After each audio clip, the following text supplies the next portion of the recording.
October 1971, the Sea of Okhotsk. A sphere of light cuts through the absolute blackness of the deep ocean floor. It is a harsh, artificial sun mounted on the mechanical arm of a submersible. The beam illuminates a barren world of sediment and rock 400 feet below the surface. The water is a freezing 29 degrees Fahrenheit. In the glow, a thick black cable appears. It is armored with steel wire as wide as a man's forearm, snaking across the seabed.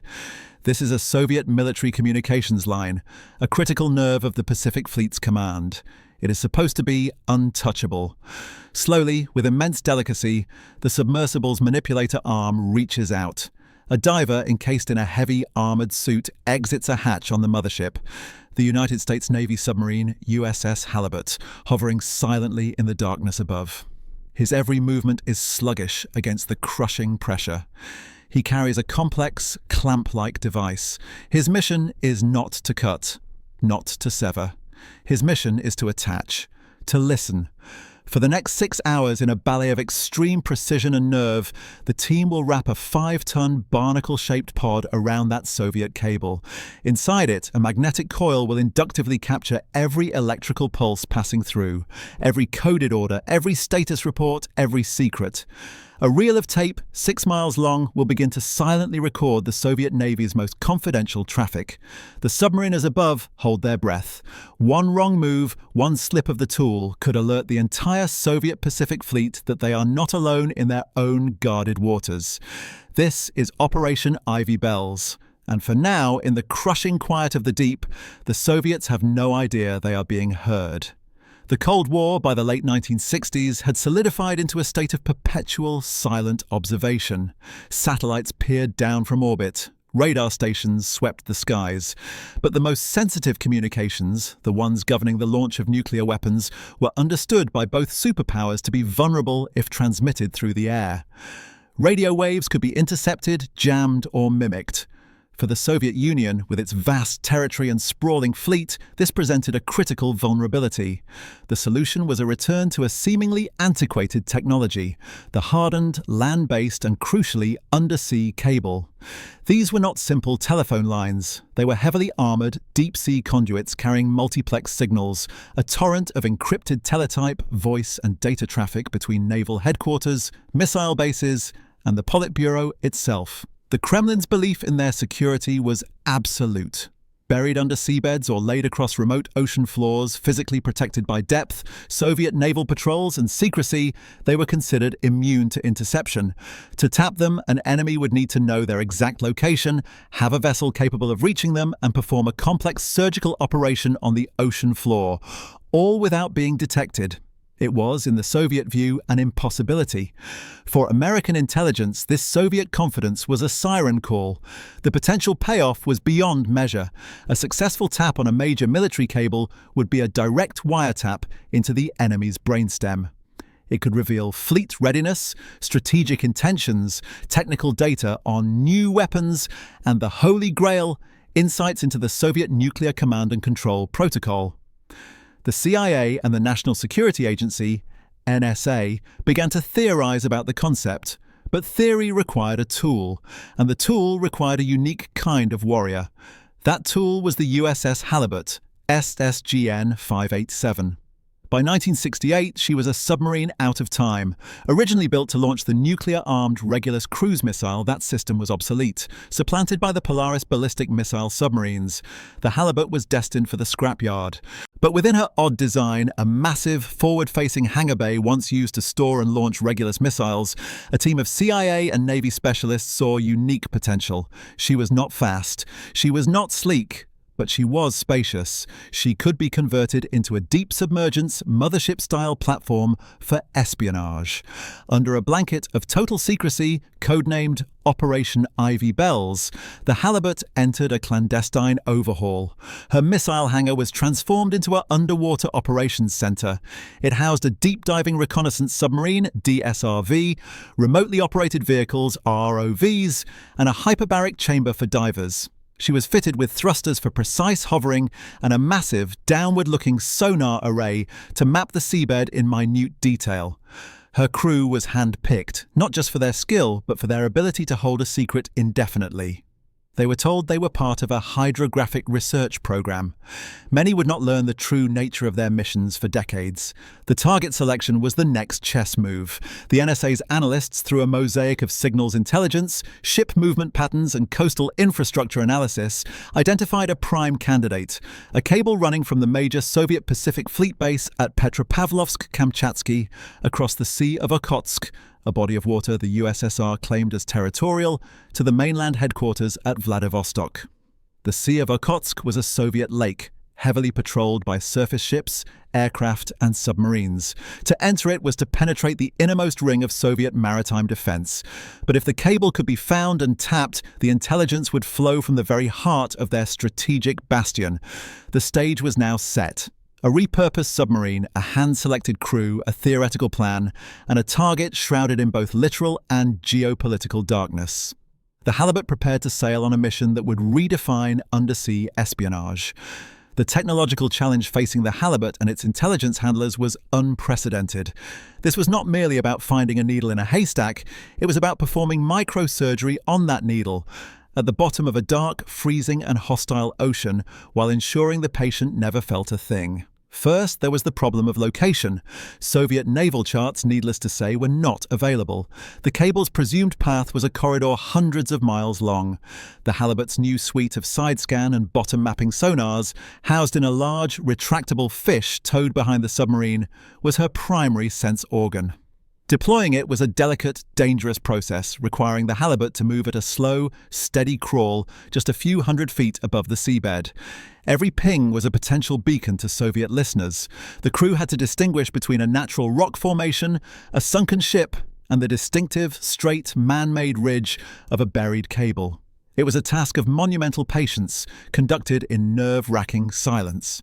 Upon locating a candidate cable, the next phase was verification. They had to be certain it was the correct military line, not a civilian telecommunications cable. This required a visual inspection. The Halibut carried divers trained in the use of the GIM suit, or similar atmospheric diving systems, armoured, one-man pods that kept the occupant at surface pressure, eliminating the need for lengthy decompression. Tethered to the submarine, a diver would be guided down to the cable. His mission? To read the manufacturer's stamp etched into the lead sheath. These stamps, often in Cyrillic, contained codes indicating the cable's type, year of manufacture, and intended purpose. A diver would painstakingly clean a section, sometimes using an underwater camera to relay images back to the submarine until the telltale markings confirmed they had their target. Then came the core challenge, the tap. The principle was inductive. Cutting into the cable was deemed too risky. It might cause a detectable drop in signal strength or trigger an integrity alarm on the Soviet end. The solution was brilliantly simple in theory, phenomenally complex in execution. The team engineered a large split cylinder, codenamed the Fish, that could be mechanically clamped around the cable. Inside this waterproof, pressure-resistant pod was a sophisticated tape recorder and a power pack. Most crucially, it contained a magnetic induction coil. This coil would act like a transformer, picking up the electromagnetic field generated by the signals passing through the cable without making physical contact with the copper core. It was a purely passive listen. The device would record continuously onto reels of high-capacity magnetic tape. But this fish was not small. It weighed several tons. Installing it required the Halibut to hover motionless, maintaining exact depth and position in often treacherous currents. The diver or a robotic manipulator would have to maneuver the massive clamp around the cable, secure it, and ensure a perfect seal. All connections had to be tested. The entire process could take 12 to 24 hours of continuous, focused work. A single dropped tool, a single spark of metal on rock, could alert nearby Soviet hydrophone arrays. If they were detected, the mission, and potentially the Halibut, was lost. Meanwhile, the geopolitical environment added another layer of peril. The Sea of Okhotsk was not international waters. The USSR enforced its claim vigorously. Soviet trawlers, often intelligence-gathering vessels, and patrol aircraft were constant threats. A chance sonar contact, a curious surface ship passing overhead, could force the Halibut to abort, cut her gear loose, and slink away, potentially compromising the site forever. Every moment spent on the bottom was a gamble against probability. By 1970, All the pieces, the submarine, the technology, the target analysis, and the audacious plan were in place. The halibut was ready to attempt what Soviet admirals secure in their map rooms believed was impossible, to reach into their most guarded space and place a listening device on their most secure line. So, life aboard the halibut on an Ivy Bells mission was a study in controlled tension, a unique blend of mundane routine and extreme clandestine pressure. The crew, around 120 men, existed in a world of enforced silence and compartmentalized knowledge. Most knew only their immediate tasks. The divers, the sonar operators, the engineers tending the strange custom-built machinery in the converted missile bay, they understood fragments. Only the commanding officer and a handful of intelligence liaisons held the complete picture. The environment was itself an adversary. Patrols lasted for months. The halibut operated alone, without surface support, unable to communicate with home, except for rare, pre-scheduled bursts of encrypted traffic. She was a ghost. To maintain stealth, she often drifted silently on battery power, her nuclear reactor shut down to eliminate all mechanical noise. In these periods, the boat became a dark, cold cave. Ventilation fans stilled. The only sounds were the creak of the hull under pressure and the whispers of men. Temperature control faltered. Condensation dripped from every pipe and bulkhead. The smell was a pervasive mix of sweat, hydraulic fluid, and recycled air. For the divers, the psychological and physical burden was immense. Their work was performed in the wet pot, a chamber that could be flooded and pressurized to match the ocean depth outside. They would enter, the hatch would seal behind them, and the roar of incoming seawater would fill the space. Once pressurized, a lower hatch would open to the ocean. Their dives were not swims. They were laborious walks on the seabed, encased in hundreds of pounds of metal suit, their vision limited to the small porthole and the beam of their helmet light. They worked in absolute cold and utter blackness, guided only by voice commands from the control room. A severed umbilical, a suit failure, meant instant, gruesome death. Their focus had to be total, their movements deliberate. Upon return, they faced hours of decompression in a cramped cylindrical chamber, a solitary confinement that was the final test of nerve after the work was done. Yet morale on the halibut was paradoxically high. The men were elite volunteers bound by a profound sense of purpose and the weight of their secret. They knew they were on the cutting edge of intelligence gathering, performing a feat no one else could. Each successful tape retrieval was a silent victory. They developed a dark, technical humor about their work. The Soviet cable was given nicknames. This gallows camaraderie was the glue that held them together during the long, silent vigils on the ocean floor, waiting for a diver to complete a task that could, at any second, bring the entire Soviet Pacific Fleet down upon them. The USS Halibut was not a weapon in the traditional sense. She was a singular intelligence-gathering platform, a product of Cold War necessity and engineering ingenuity. Her conversion from a Regulus missile carrier to a deep-sea spy submarine was so radical it rendered her, on paper, an entirely different class of vessel. Her most defining feature was the massive Sherwood Forest, the nickname for her forward hangar bay. This space, originally designed to house 5 Regulus missiles, was now a flooded, pressurized workshop and launch bay for underwater espionage. It contained a mini-submarine, remote-controlled recovery vehicles, and the complex machinery needed to deploy and retrieve the TAP.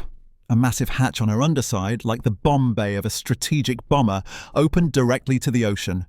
Through this portal, divers and equipment passed into the dark. Her propulsion system was modified for silence and precision, not speed. She was fitted with down-dive screws, large shrouded propellers on her sides that allowed her to move vertically with fine control. Combined with a sophisticated hovering computer, this let her maintain a stationary position just meters above the seabed, a critical ability when placing a multi-ton device with millimeter accuracy. To power the energy-hungry sonar arrays and life support systems during silent operations, she carried a bank of massive, quiet storage batteries, the largest ever put on a submarine at the time. It was a marvel of passive interception engineering. The device had to be completely self-contained, pressure-proof to depths exceeding 400 feet, and capable of recording for up to 30 days without maintenance. Its magnetic induction coil was a work of precision, designed to capture the faint electromagnetic signature of the signals without any physical penetration. The recordings were made on miles of 1-inch wide magnetic tape, a format chosen for its high fidelity and capacity. The Fish was also built for stealth and durability. Its outer casing was designed to look, over time, like a natural rock formation or a benign piece of marine debris encrusted with barnacles and anemones. It contained no active transmitters. Its only metal components were deeply shielded to minimize magnetic anomaly detection. To retrieve its priceless data, the halibut would return monthly. A diver or an ROV would physically unlock a compartment on the pod, swap out the filled tape reel for a fresh one, and reseal it. The retrieved tapes were then processed in a secure, soundproof lab aboard the halibut, where NSA technicians would make initial copies before the originals were transported under guard to the NSA at Fort Meade. The halibut and her Fish represented a total systems solution to an insoluble problem. They turned a submarine into a mobile, submersible intelligence station and a piece of hardware into a silent, perpetual eavesdropper. This technological triad, the mothership, the delivery system, and the tap, formed a mechanical spite that operated in a domain the Soviets believed was their sovereign, secure territory. From the bridge of a Submarine-class destroyer, or the command center of the Pacific Fleet headquarters in Vladivostok, the Soviet communications network appeared robust, layered, and secure. It was a system born of paranoia and technical pragmatism, designed to function under the electromagnetic chaos of a nuclear war. Understanding its architecture is key to understanding the profound shock of the tap's eventual discovery. At the top of the hierarchy were the undersea cables. These were not backups, they were primary arteries for the most sensitive command traffic, including strategic weapon release orders, fleet mobilization directives, and high-level diplomatic military communications. Their security was predicated on physical inaccessibility. Laid by specialized cable ships along carefully charted routes, they were often buried in shallow continental shelves or laid across deep, secluded basins like the Sea of Okhotsk. The Soviet Naval High Command, the Glavny Shtab, operated on the fundamental assumption that the ocean itself was a perfect shield. The resources and technology needed to find, dive on, and exploit a cable in hostile, watched waters were, in their assessment, beyond even American capabilities. This was not mere arrogance. It was a calculated assessment that bred a critical blind spot. Backing up the cables were an array of encrypted radio systems like the RISTI and Crystal networks, using burst transmission and frequency hopping techniques. But these were known to be vulnerable to Western signals intelligence as SIGINT stations that ringed the Soviet Union. Land-based lines, microwave relays, and even the nascent satellite network were also considered potential targets. The cable, therefore, held a sacred status. Its integrity was rarely questioned because its compromise was nearly unthinkable. Security protocols focused on external threats, hunting Western spy submarines at the periphery of their waters or monitoring for radio interception, not on internal, physical violations of the cable itself. Routine monitoring from shore stations checked for breaks or power loss, not for subtle, parasitic taps that left the line fully operational. This institutional complacency was reinforced by the Soviet system's culture of secrecy and fear. To suggest that the Navy's most secure communications might be vulnerable was to question the competence of the chain of command, the infallibility of Soviet engineering, and the vigilance of the border troops and the KGB's Maritime Directorate. It was a career-ending, or worse, thought. Reports of anomalous acoustic contacts or suspicious research vessel activity near cable routes could be dismissed as natural phenomena, Western provocations at the border, or the product of an overzealous junior officer's imagination. The system was optimized to detect a full-scale invasion, not a single silent submarine performing delicate surgery in the dark. Thus, for nearly a decade, a fatal loop persisted. The Soviets relied absolutely on the cable, believing its security guaranteed their secrecy.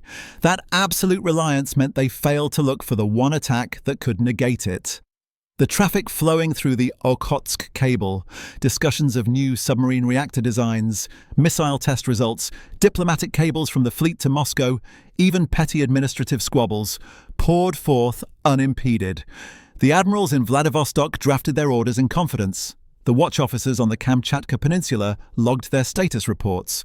All of it passed through the cold, silent, unblinking ear clamped to their line, a testament to the paradox of a security system so focused on imagined threats that it missed the real one, resting physically upon its core.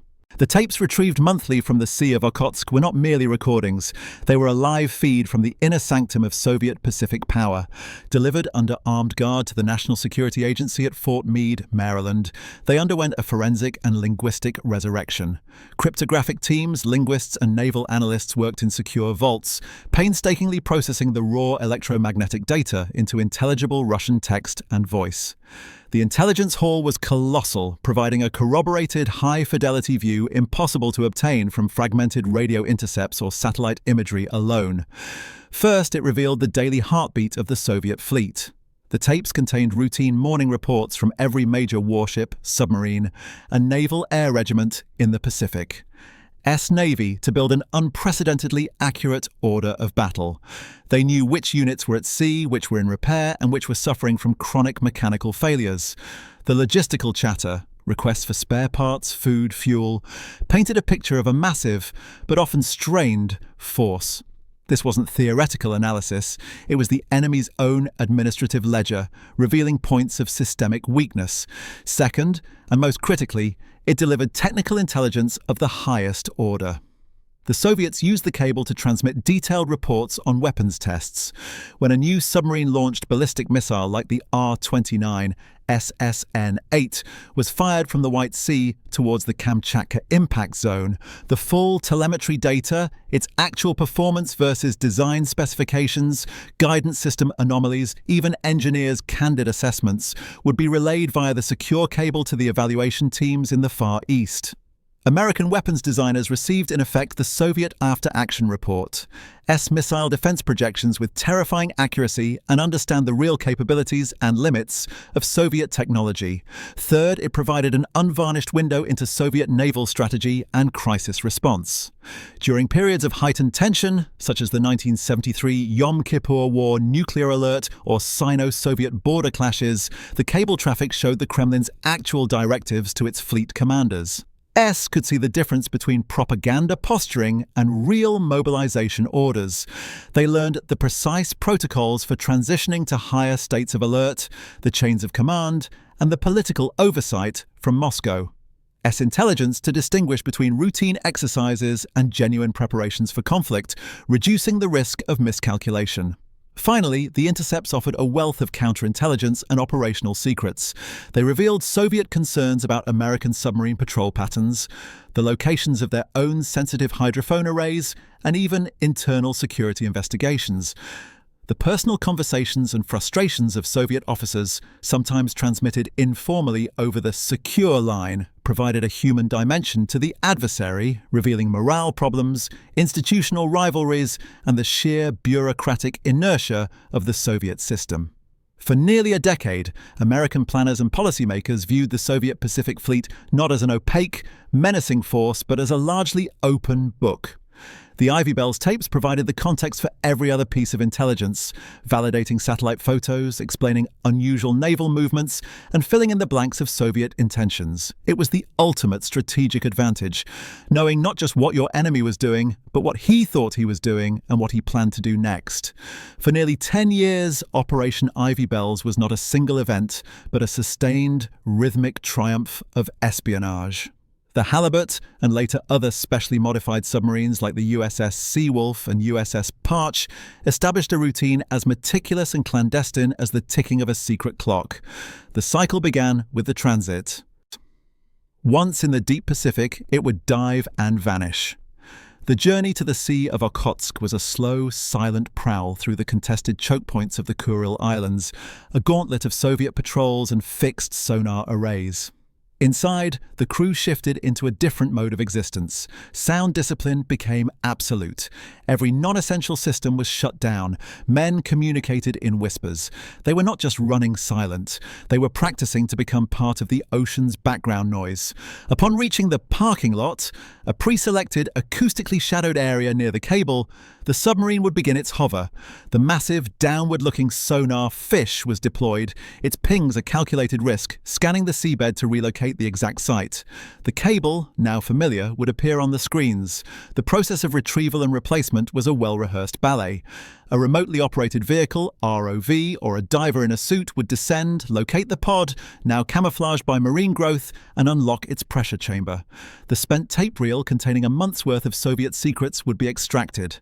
A fresh reel, its magnetic tape pristine, would be inserted. The chamber was resealed. The fish continued its work utterly inert, drawing power from seawater-activated batteries. The entire exchange often took less than an hour. The retrieved tape was the Holy Grail. Aboard the submarine, in a shielded compartment, NSA technicians would make a first-generation copy. The original would be sealed in a waterproof case. Upon the submarine's return to port, this case was met not by regular naval personnel, but by armed CIA couriers. It travelled via a secure chain of custody to a waiting aircraft and then directly to the NSA. The intelligence cycle was remarkably tight. Events discussed in Vladivostok on Monday could be translated and analysed in Fort Meade by Thursday. The operation expanded. Emboldened by success, the Navy and CIA identified more cables in more seas. The Barents Sea, the gateway to the Soviet Northern Fleet's bastions, became a new frontier. The Mediterranean, the Baltic, and even the waters off Soviet naval communications hubs in Cuba were targeted. The USS Parche, specially built for the mission, would go on to earn a record number of Presidential Unit citations for these clandestine cable-tapping missions. A vast, silent network of American listening posts grew on the ocean floor, a secret mesh wired into the very nervous system of the Soviet military. The Soviets remained oblivious, their faith in the cable's physical security unshaken. Strategic assumptions about its adversary. Yet, the very scale and success of the operation planted the seeds of its downfall. The secret was now shared among thousands: submariners, CIA officers, NSA analysts, contractors, and support personnel. In the intelligence world, a secret known by thousands is a secret living on borrowed time. It would not be a Soviet sonar operator or a vigilant admiral who would break the spell, but a traitor within the American fortress itself. The flaw was not in the technology, nor in the execution at sea. The flaw was human, and it resided in the heart of the intelligence bureaucracy itself. The compromise of Operation Ivy Bells began not with a bang, but with a series of quiet, desperate decisions made by a man facing financial ruin. Ronald William Pelton, a former NSA communications specialist with a top-secret sensitive compartmented information (TSSCI) clearance, had left the agency in 1979 burdened by debt, and offered his knowledge for cash. Pelton was not a spy in the romantic sense. He was a seller of secrets. His memory was his inventory, and among the most valuable items in that inventory was his knowledge of a spectacularly successful, ongoing NSA operation against Soviet undersea cables. Pelton's information was fragmentary. He knew the operation existed, its general concept, and crucially, its location, the Sea of Okhotsk. He did not know the submarine's name, the tap's technical design, or the exact coordinates. But for the KGB, it was a roadmap. His debriefing, conducted over meetings in Vienna and Washington, provided the crucial clue that shattered a decade of Soviet complacency. For the first time, a Soviet admiral was presented with the impossible, a credible report that their most secure cable had been physically tapped, likely for years. The Soviet reaction was one of stunned, then furious incredulity. To accept Pelton's story was to accept a catastrophic institutional failure across multiple branches: the Navy, the KGB's border troops, the Communications Directorate. Initial suspicion fell on Pelton himself. He could be a provocateur, but the risk was too great to ignore. Sometime in late 1981 or early 1982, the Soviet Navy initiated a silent hunt. A highly secretive naval task force, likely involving the specialized oceanographic and salvage vessels of the Gidrograph Service, was dispatched to the probable cable route in the Sea of Okhotsk. Their mission was one of painstaking visual inspection. Using deep-diving submersibles and towed cameras, they began to scour the seabed, meter by meter, following the cable. They were not looking for a submarine, they were looking for an anomaly attached to their own infrastructure. The discovery, when it came, was a moment of profound shock and humiliation. There, clamped to their sacred cable, was a large, barnacled pod of unmistakably Western manufacture. It was not a natural formation. It was a sophisticated, powered device. Upon recovery and analysis by KGB technical experts, its purpose became devastatingly clear: a passive, inductive tape recorder. The timeline was reconstructed from the tape reels inside. It had been there for years, recording continuously.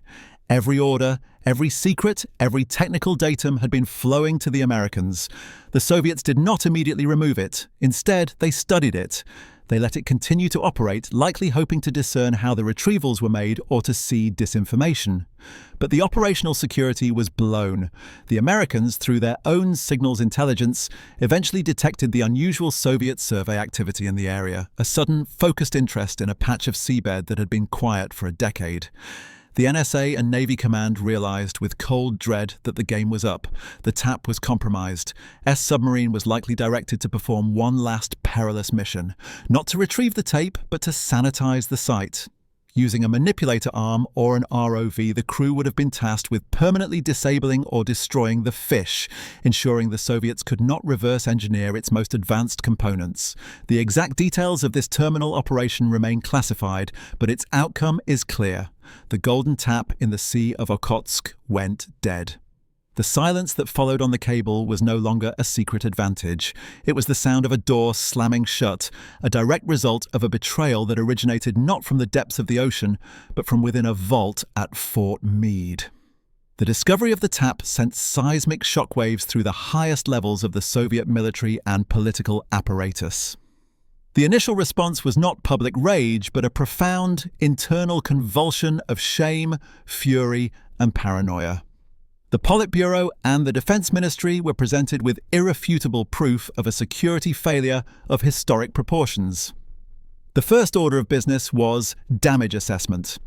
A team of KGB and GRU signals intelligence experts, alongside naval engineers, conducted a forensic autopsy on the recovered pod. They determined the scope of the loss, nearly a decade of the Pacific Fleet's most sensitive communications. The psychological impact was devastating. Every Soviet war plan, weapons test, and strategic assessment transmitted over that cable during that period was now known to be compromised. The foundational assumption of secure command and control had been a fiction. Trust in the entire undersea cable network evaporated overnight. This triggered a silent, brutal purge within the Soviet Navy and the KGB's border guard and signals intelligence directorates. Admirals responsible for communications security and the defense of the Sea of Okhotsk were forcibly retired, reassigned to meaningless posts, or subjected to career-ending reprimands. The political officers, Zampolit, of the involved units faced intense scrutiny for failing to instill sufficient vigilance. The KGB, humiliated by its failure to detect the incursions and then by having to rely on an American walk-in for the revelation, launched its own internal investigations to find scapegoats and reassert its authority.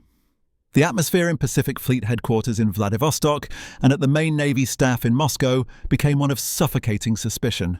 Operationally, the Soviets were forced into a frantic and costly reactive posture. They immediately initiated Operation X-Ray, a massive, sweeping program to physically inspect every major military communications cable in their territorial waters. Specialized ships and submersibles began the Herculean task of visually checking thousands of miles of seabed. New, simpler security measures were implemented. Cables were randomly moved or rerouted. Sensitive traffic was shifted to other, supposedly secure lines, though now no line was trusted. They began researching and deploying crude but effective voltage and capacitance monitoring systems designed to detect the parasitic drain of a tap. The Soviet military, which had prized offensive action, was now forced into a defensive, resource-draining scramble to secure its own backyard. Concurrently, the Soviet Union sought a veiled geopolitical retaliation. They could not publicly expose the operation without admitting their own vulnerability and revealing Pelton as their source. SIGINT capabilities to quietly adjust their own operations, change codes, and mislead American collection where possible. spy submarines. The dangerous game of cat and mouse under the sea entered a more violent phase, with Soviet submarines and surface ships possibly instructed to be more assertive in harassing and cornering intruders, raising the risk of an underwater collision or fatal incident. For the United States, the immediate aftermath was one of severe strategic setback and operational recalibration. The loss of the Okhotsk tap was a grievous blow to the intelligence stream.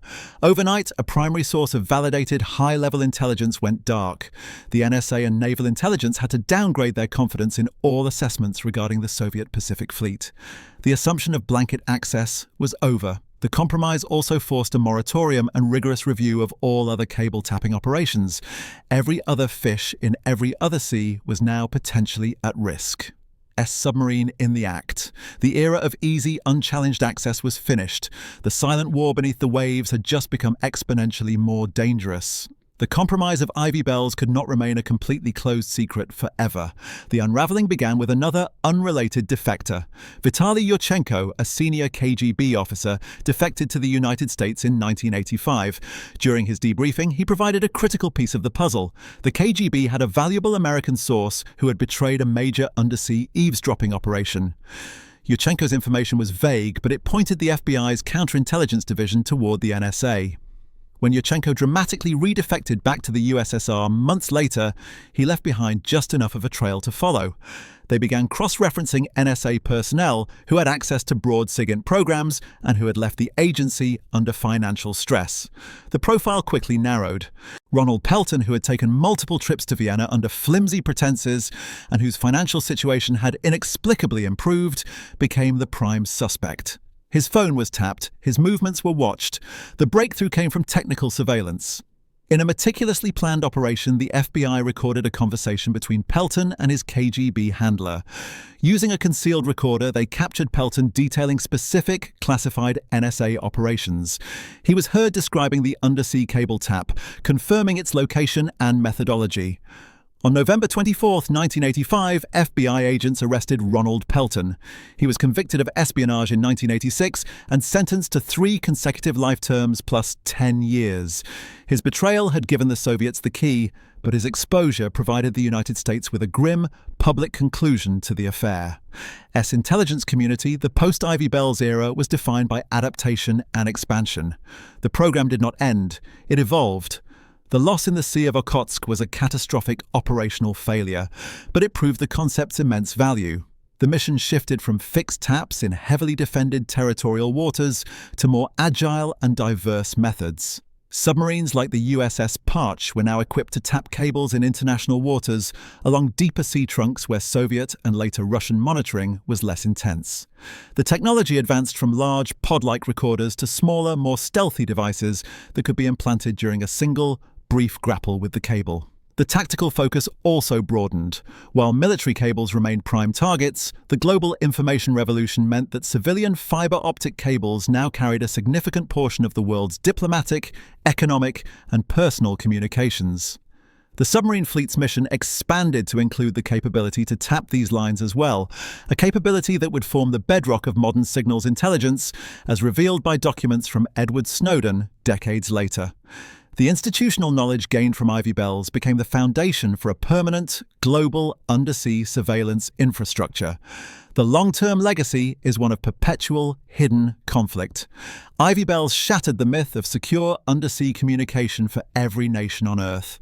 It inaugurated an endless, secret engineering race between those laying cables and those seeking to tap them, between those designing ever more secure transmissions and those building ever more sensitive inductive devices. It proved that the ultimate high ground in the Cold War was not in space, but on the silent, dark ocean floor. Navy history for actions the public would never fully know, and for the Soviet and later Russian Navy, the scar never healed. The humiliation of the discovery forged a permanent paranoia. To this day, Russian naval doctrine places extreme emphasis on the protection of submarine cables, both their own and those of potential adversaries. They maintain a fleet of specialized spy ships officially classified as oceanographic research vessels, like the Yantar, suspected of conducting cable reconnaissance and potentially even their own tampering operations. The lesson of Ivy Bells, that the deepest sea is no sanctuary, was learned at a cost of national pride and strategic secrecy, a lesson that continues to define undersea geopolitics in the 21st century.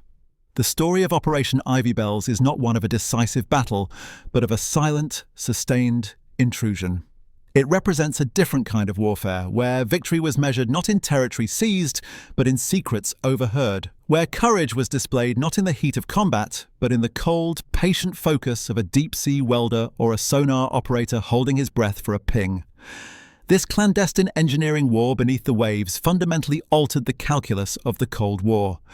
It provided the United States with something rarer and more valuable than a tactical advantage: certainty.